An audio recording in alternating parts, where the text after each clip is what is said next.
आप सभी का स्वागत है बिना एकेडमी ऑफिशियल यूट्यूब चैनल पे। अभी मैंने कुछ देर पहले जो है 2-3 घंटे पहले जो विज्ञापन आया था बीपीएससी के द्वारा जो एईडीयू यानी मतलब जो है सहायक शिक्षा विकास पदाधिकारी का जो विज्ञापन आया हुआ था, उसके बारे में मैंने आपके लिए वीडियो बनाया था। तो उसमें उम्मीद थी कि इसमें कुछ ना कुछ जो है आपकी क्वालिफिकेशन मांगी जाएगी, शिक्षकों को भला होगा। लेकिन अभी जो पूरी तरह से जो 10 पेज का जो नोटिस आ चुका है, नोटिफिकेशन आ गया 10 पेज का, पूरी गाइडलाइंस आ गई। इसमें कहीं से भी शिक्षकों का कोई बेनिफिट नहीं होने वाला है। अगर इसमें 900 समथिंग सीट है तो उम्मीद कीजिए कि उसमें से मुश्किल से 40-50 सीट जो है शिक्षकों के द्वारा भरेगा। बाकी सारी के सारी जो सीट है वो सारी की सारी सीट जो है बाहरी बच्चे लेके जाएंगे। इसमें शिक्षकों का कोई भला नहीं होने वाला है। चलिए, उनकी भी बेरोजगारी खत्म होगी, ये भी सही सही चीज है। और इस वीडियो में इसी बिंदु पर चर्चा करेंगे। इसमें कंप्लीट इसका एनालिसिस की बताया जाएगा। इसकी फुल डिटेल्स होगी, इसमें कौन कौन से पोस्ट होंगे, इसकी सैलरी क्या होगी, क्या बेसिक डिसाइड किया गया है, क्या क्वालिफिकेशंस चाहिए, उम्र सीमा क्या होनी चाहिए, और भी रिक्वायर्ड डॉक्यूमेंट्स क्या चाहिए, सभी चीज़ों के बारे में चर्चा करेंगे। बस वीडियो को बीच में छोड़ के नहीं जाएगा। और अगर अभी नए हैं हमारे चैनल पे तो अपने चैनल को सब्सक्राइब करना भी नहीं भूलिएगा। सब्सक्राइब जरूर कर दीजिएगा, क्योंकि एक एक नोटिफिकेशन जो है इससे संबंधित मैं आपके पास तक पहुंचाऊंगा। और इसकी तैयारी भी आपकी बहुत जोर शोर से आपके चैनल पे होगी, इसलिए आप हमारे चैनल को सब्सक्राइब करना नहीं भूलिएगा। आइए हम शुरुआत करते हैं। सबसे पहले शुरुआत करने से पहले इन चीज़ों के बारे में आपको समझना चाहिए कि देखिए, अगर कभी किसी कृषि पदाधिकारी की अगर वैकेंसी आती है, अगर कृषि पदाधिकारी की वैकेंसी आती है तो वहां पे कृषि जो है एग्रीकल्चर की डिग्री मांगी जाती है। अगर आपकी सांख्यिकी पदाधिकारी की डिग्री अगर वैकेंसी आती है तो वहां पे मैथ्स रीजनिंग जो मैथ्स से ग्रेजुएशन चाहिए उससे संबंधित डिग्री मांगी जाती है। किसी भी स्पेशल विभाग का यदि कोई वैकेंसी आती है तो स्पेशल डिग्री की डिमांड की जाती है। लेकिन यह शिक्षा पदाधिकारी, शिक्षा को इस कदर सरकार ने कहाँ क्या सोचती है, किस कदर तक इस चीज़ों को डिमरलाइज कर रही है कि शिक्षा पदाधिकारी, लेकिन व्यक्ति कैसा चाहिए शिक्षा के क्षेत्र में, ना उसको बीएड चाहिए, ना एमएड चाहिए, ना ही कोई टीचर चाहिए, कोई एक्सपीरियंस नहीं चाहिए। आम आदमी जिसको शिक्षा के बारे में कोई जानकारी नहीं होगी, विद्यालय के बारे में कोई जानकारी नहीं होगी, उनको जो है अधिकारी बनाने का सपना देख रही है। इसमें किसी प्रकार की कोई भी डिग्री शिक्षकों के बेनिफिट के लिए नहीं है। इसमें जो क्वालिफिकेशन मांगी गई है, इन चीज़ों को देखेंगे, इसमें सीधे के सीधे देखेंगे क्वालिफिकेशन क्या है। तो हम आपको यहाँ पे इन चीज़ों को दिखा रहे हैं, थोड़ा सा धैर्य रखें। देखिए यहाँ पे लिखा हुआ है कि सीधे देखिए शैक्षणिक योग्यता क्या होगा। देखिए इसमें शैक्षणिक जो योग्यता होगा, किसी मान्यता प्राप्त विश्वविद्यालय से स्नातक या समकक्ष, मात्र इतनी क्वालिफिकेशन चाहिए। किसी मान्यता प्राप्त जो है विश्वविद्यालय से ग्रेजुएशन चाहिए और या उसके समवश इतनी ही डिग्री चाहिए। इसके अलावा कोई भी इसमें, इसका मतलब है कोई सिंपल ग्रेजुएशन जो भी लड़का व्यक्ति किया है और उसका उम्र 21 वर्ष मिनिमम हो चुका है, वो व्यक्ति फॉर्म अप्लाई कर सकता है। इसका अगर हम बात करते हैं, देखिए कि अगर इसका जो देखिए यहाँ पे अगर इसकी बेसिक की बात की जाएगी तो उसने भैया कहा है कि बेसिक जो ये लेवल 5 की जॉब होगी।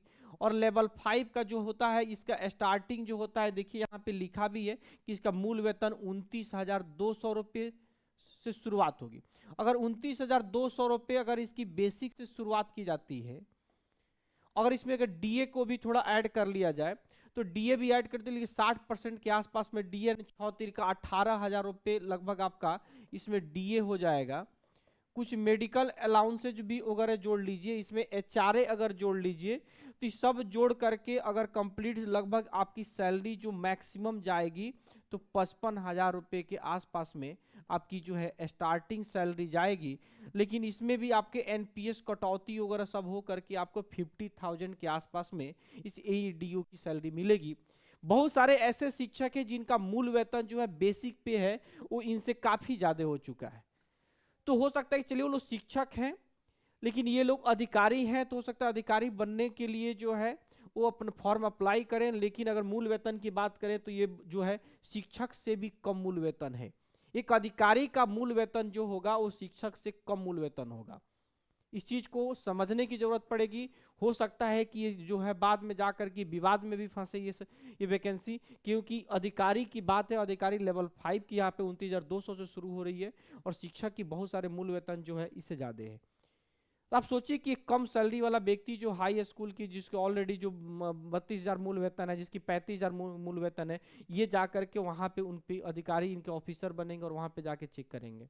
ये भी चीज़ें समझनी है। हो सकता है कि बाद में विवादों में फंसे और कोर्ट कचहरी में फंस करके ये सारी चीज़ों में इसमें सुधार की प्रक्रियाएं फिर से होंगी। आइए, मेरा काम क्या है कि सारी चीज़ों को हम शुरुआत से सारी प्रक्रिया को बता रहे हैं, यहाँ पे समझने की कोशिश करेंगे। टोटल इसमें जो सीट है इसमें कितनी है, 935 सीट है। इसमें पोस्ट कितना दिया गया है, 935। इसमें 319 जो पोस्ट है वो 35% जो है हॉरिजॉन्टल रिजर्वेशन है महिलाओं के लिए, उसमें 319 सीट को रिजर्व कर दिया गया हॉरिजॉन्टल रिजर्वेशन के थ्रू। बाकी 19 जो है वो जो है जो सैनिक होते हैं, तो स्वतंत्रता सेनानी होते हैं, उनके जो रिलेटिव होते हैं, पोता पोती नाती नतनी को, उनके लिए 19 सीट इसमें रिजर्व किया गया है। बाकी जो इसमें दिव्यांग बच्चे हैं उनके लिए भी सीटें निर्धारित की गई है। आपको 9×27 और 37 को सीट जो है वो रिजर्व की गई है किसके लिए, दिव्यांग बच्चों के लिए। इस स्वतंत्रता सेनानी के लिए 19, 319 जो सीट है आपका के लिए 35% आरक्षण के लिए कर दिया गया। तो टोटल सीट आप सोच लीजिए कि 319 और 19 338 हो गया, 38 और ये लगभग हो जाए 375 सीट इसमें से निकाल दीजिए। तो 935 में से अगर हम 935 में से 375 निकाल देते हैं तो देखिए कि 5 में से 5 देखिए चला जाएगा, 13 में 7 गया 6 और ये बचेगा 8 में 560 सीट जो होगा वो सभी लोगों के लिए होगा। अब उसमें भी जो होगी और बहुत सारी कैटेगराइज होगी और उसमें भी बहुत सारे बीसी कैटेगरी होंगे, ईडब्ल्यूएस होंगे, सबकी कैटेगरी। तो उसमें बहुत 560 सीटों पे ही लड़ाई है, बाकी सारी सीटें जो हैं वो रिजर्व हो चुकी हैं। आगे बढ़ते हैं। देखिए उम्र सीमा इसमें चाहिए कि 1/8/2025 को न्यूनतम 21 वर्ष और अधिकतम अनारक्षित पुरुष में 37 वर्ष। महिलाओं के लिए इसमें दे दिया है 40 साल दे दिया है। क्लियर। आगे देखते हैं इसमें बाकी जो रिजर्वेशन के हिसाब से सारी छूट जो मान होती है वो मान होती रहेगी, 10 साल 15 साल जो भी छूट होती है। देखिए 5 वर्ष की यहाँ पे छूट दी गई है जो कैटेगरी वाइज है वो सारी चीज़ों के लिए।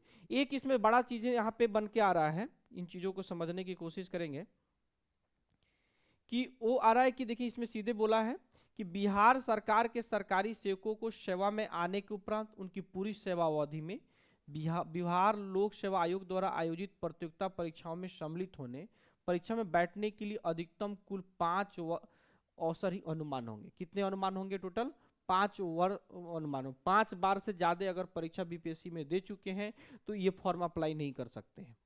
या कोई व्यक्ति अगर 4 बार दे चुका है, अगर ये अप्लाई कर देता है तो उसका वैलिडिटी खत्म हो जाएगा पूरा। फिर चूंकि वही व्यक्ति जो सरकारी नौकरी में है और सरकारी नौकरी में नहीं है तो उसके लिए कोई जरूरी नहीं है, वो चाहे अनगिनत बार बीपीएससी एग्जाम दे सकता है।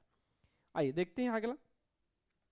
समान प्रशासन में बिहार के संकल्प ज्ञापक दिनांक 22 के आलोक में अधिकतम आयु सीमा के अंतर्गत दिव्यांगों को अधिकतम उम्र सीमा में 10 वर्षों की छूट। 10 वर्षों की छूट का मतलब अगर 37 साल मैक्सिमम है तो 47 साल दिव्यांगों की एज दी जाएगी। दावा करने की स्थिति में सक्षम प्राधिकार द्वारा निर्गत प्रमाण पत्र जमा करना अनिवार्य होगा, जो अनिवार्य दिव्यांगता सर्टिफिकेट देना अनिवार्य होगा। आगे देखेंगे अगर इसकी हम देखेंगे, अगर इसके एग्जाम पैटर्न की बात करते हैं, अगर हम इसके एग्जाम पैटर्न की बात करते हैं तो एग्जाम पैटर्न में देखिए इसमें है, इसको टोटल 3 कैटेगरी में बांटा है। पहला जो होगा इसमें लैंग्वेज का परीक्षा होगा, भाषा में देखेंगे क्या है, कह रहा है कि इसमें 30 अंक का जो है समान अंग्रेजी और 70 अंक का समान हिंदी, यानी 70 नंबर का हिंदी की परीक्षाएं होंगी और 30 नंबर का जो परीक्षाएं होंगी वो क्या चीज की परीक्षाएं होंगी, वो जो परीक्षाएं होंगी आपकी 30 नंबर की जो है अंग्रेजी और 70 नंबर की हिंदी 100। इस 100 में जो है मात्र 30 नंबर ला करके आपको एग्जाम क्वालिफाई करना पड़ेगा। यानी 100 क्वेश्चन पूछा जाएगा, 2 घंटा का परीक्षा है, यानी 120 मिनट में 100 गो क्वेश्चन आपकी लैंग्वेज की रहेगी, 120 मिनट में 100 क्वेश्चन। क्लियर। उसमें आपको 30 नंबर ला करके क्वालिफाई करना, सिर्फ क्वालिफाइंग रहेगा। जो दूसरा पेपर होगा वो समान अध्ययन का होगा और इसी दोनों से आपका कट ऑफ बनेगा। दूसरा पेपर समान अध्ययन का 100 प्रश्न रहेंगे, 120 जो है मिनट में आपको 100 प्रश्न बनाने रहेंगे, और ये ऑब्जेक्टिव रहेगा। भले बीपीएससी एग्जाम ले रहा है लेकिन ऑब्जेक्टिव सवाल रहेगा, डिस्क्रिप्टिव सवाल नहीं रहेगा। 2 घंटे में 120 मिनट में 100 क्वेश्चंस बनाने होंगे, प्रत्येक क्वेश्चन 1 नंबर का रहेगा। जो तीसरा होगा वो सामान्य योग्यता। सामान्य योग्यता यहाँ पे 2 तरीके का बटा जाएगा, एक इसमें मैथ और एक इसमें रीजनिंग दिया हुआ है। सामान्य योग्यता में अगर यहाँ पे हम देखें, देखेंगे अगर सामान्य योग्यता की जो बात करता है, सामान्य योग्यता की बात करता है यहाँ, तो सामान्य योग्यता में 2 आ जाएंगे, एक आपका एप्टीट्यूड यानी मैथ्स और दूसरा आपका रीजनिंग हो जाएगा यहाँ। क्लियर? ये और दोनों मिला के कितने क्वेश्चंस रहेंगे? 100 क्वेश्चंस रहेंगे। मार्क्स कितने रहेंगे? 100 अंक का रहेंगे। क्लियर? समझने की कोशिश। ये तीसरा पेपर होगा। निगेटिव मार्किंग जो रहेगा वो 1/3 का निगेटिव मार्किंग। इसमें निगेटिव कितना मार्किंग है देखेंगे। निगेटिव मार्किंग की अगर हम बात करते हैं, निगेटिव मार्किंग की बात करते हैं तो कितना रहेगा? 1/3 रहेगा। यानी 3 क्वेश्चन अगर गलत करते हैं तो सही मार्क्स में से भी 1 नंबर आपका माइनस हो जाएगा। क्लियर? अब देखते हैं आगे कि पाठ्यक्रम की बात करते हैं। देखिए सामान्य भाषा में जो है अंग्रेजी इस तरह के संबंधित जो भाषा के प्रश्न रहेंगे। सिलेबस की बात करते हैं तो अगर समान अध्ययन में जो आपका वही जो आपका जो क्या होता है, फिजिक्स होता है, केमिस्ट्री जो होता है, आपका हिस्ट्री, पॉलिटी, भूगोल वगैरह जितनी सारी जो बुक्स होती हैं 10th स्तर के होंगे, जितने भी इसका लेवल क्या होगा 10th लेवल का, 10th लेवल के जितने भी सवाल होंगे आपसे पूछे जाएंगे समान अध्ययन में, जो 2 घंटे में 100 प्रश्न बनाने हैं। उसके बाद जो है 10th लेवल का मैथ और रीजनिंग जो होंगे, मैथ रीजनिंग के समान योग्यता में आ जाएगा। लिखित परीक्षा के उपरांत दस्तावेज सत्यापन होगा, डीबी होगा। मेधा सूची जो लिखित परीक्षा में प्राप्त अंकों के आधार पर आयोग अंतिम चयन हेतु मेधा सूची तैयार करेगा। यानी इसमें चौथा में ये बात बोल रहा है कि आपका जो मेरिट लिस्ट जो होगा किस पे बनेगा, मात्र इसी दो समान अध्ययन पे और समान योग्यता पे। यानी आपकी मेरिट कितने नंबर पे बनेगी? 200 अंक पे आपकी मेरिट बनेगी। 200 में आप कितना नंबर लाते हैं। चलिए अगला देखते हैं। अगला आगे क्या है, इसमें आरक्षण की बात है। तो आरक्षण सीधे करें कि आवेदन में दिया गया अस्थायी पता ही आरक्षण के प्रयोजन के लिए अस्थायी निवास अनुमान होगा। उक्त आरक्षण के लिए उम्मीदवारों को अस्थायी आवासीय प्रमाण पत्र प्रस्तुत करना होगा। यानी आपका अगर रिक्वायर्ड डॉक्यूमेंट की बात करते हैं, अगर यहाँ से पूछते हैं कि रिक्वायर्ड डॉक्यूमेंट क्या लगेंगे, यहाँ से अगर रिक्वायर्ड डॉक्यूमेंट्स पूछा जाए तो सबसे पहला जो इसमें आपका कंडीशन आ गया कि आपका यहाँ पे निवास प्रमाण पत्र, रेजिडेंशियल कह सकते हैं या डोमिसाइल कह सकते हैं, ये जरूर लगेगा, वो बिहार सरकार के लिए। दूसरा इसमें देखेंगे पिछड़ा वर्ग एवं अत्यंत पिछड़ा वर्ग के उम्मीदवार को क्रीमी लेयर रहित, यानी आपका जो है इसमें एनसीएल लगेगा। किसके लिए? ओबीसी जितने कैंडिडेट हैं उनके लिए आपका क्या लगेगा? एनसीएल लगेगा। आरक्षण का दावा करने वाली विवाहित महिलाओं का जाति, अस्थायी निवास और क्रीमी लेयर रहित प्रमाण पत्र उनके पिता के नाम एवं पिता के अस्थायी पता से निर्गत होना चाहिए। ये जो महिलाओं के लिए सबसे बड़ा ये न्यूज है, महिलाओं के लिए सबसे बड़ा न्यूज है कि जितनी भी फीमेल है, अगर हम बात करते हैं कि जितनी भी फीमेल है, उस फीमेल का देखेंगे जो जाति बनेगा, निवास बनेगा और एनसीएल जो बनेगा, ये सभी के सभी किस पे बनेगा? फादर के एड्रेस पे। आपकी अगर शादीशुदा है तो आपके एड्रेस पे नहीं बनेगा, पति के एड्रेस पे नहीं बनेगा, जहां पे आपका मायके है उसी एड्रेस पे ये सारी चीजें बनेंगी। चलिए अगला देखते हैं कि इसमें आरक्षण कोटि के हिसाब से दे रहा है, कोटि कोड वगैरह दे रखा है, सारी चीजें वो चीजें आपके जानने के कोई बहुत ज्यादा जरूरी नहीं है। दिव्यांगता के लिए कह रहा है कि सर्जन एवं सीएमओ से बनना चाहिए, वो सारी चीजें वही जो अन्य आपके वैकेंसी में होती है वो सारी चीजें वही है। इसके अलावा देखिए रिक्वायर्ड डॉक्यूमेंट्स में और भी दे रखा है कि मैट्रिक का प्रमाण पत्र जन्म तिथि के साक्ष्य के लिए, स्नातक का प्रमाण पत्र, स्नातक का अंक पत्र। पिछड़ा वर्ग देखिए अगर बहुत सारे लोग जो है स्नातक कर लिए हैं, स्नातक अगर कर चुके हैं तो स्नातक में ध्यान रखेंगे कि एक तो आपका होता है मार्कशीट होता है जिसको हम लोग अंक प्रमाण पत्र बोलते हैं, और एक होता है आपका सर्टिफिकेट होता है। ये दोनों के दोनों चाहिए। इसमें सीधे के सीधे बोला है कि अंक प्रमाण पत्र और सर्टिफिकेट दोनों प्रमाण पत्र दोनों चाहिए। अगला है पिछड़ा और अत्यंत पिछड़ा वर्ग के लिए क्रीमी लेयर, जो मैंने आपको पहले ही बता दिया। इसमें देखिए, इसमें NCL बता दिया ना।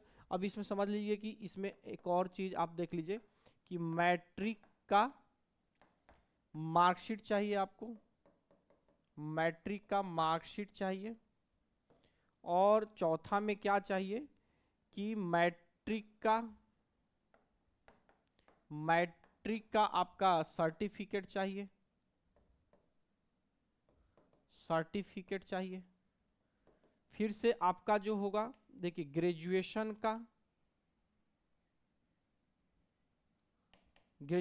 का आपका जो क्या चाहिए, मार्कशीट चाहिए।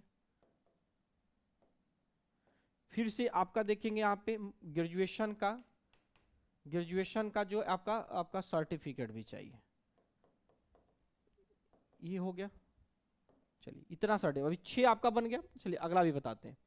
आगे बोल रहा है कि बिहार के अस्थायी निवास हेतु जो है सारी चीजें मैंने देखिए, अगर कोई जनरल कैटेगरी में होगा तो उसको EWS भी चाहिए। EWS किसके लिए? फॉर जनरल कैटेगरी के कैंडिडेट जो होंगे। अगला देखते हैं। आगे देखिए स्वतंत्र सेनानी का जो प्रमाण पत्र और सारी चीजें हैं। देखिए इसमें शुल्क जो है, अब चूंकि बिहार में तो सोचना ही नहीं है, शुल्क इसमें मात्र और मात्र कितना लगेगा? 100 रुपये लगेगा। यानी इसकी जो फी की बात करते हैं तो फी जो है पहले जो वही जो 600 और 500 लगता था, और फी कितना लगेगा? मात्र 100 रुपीज लगेगा।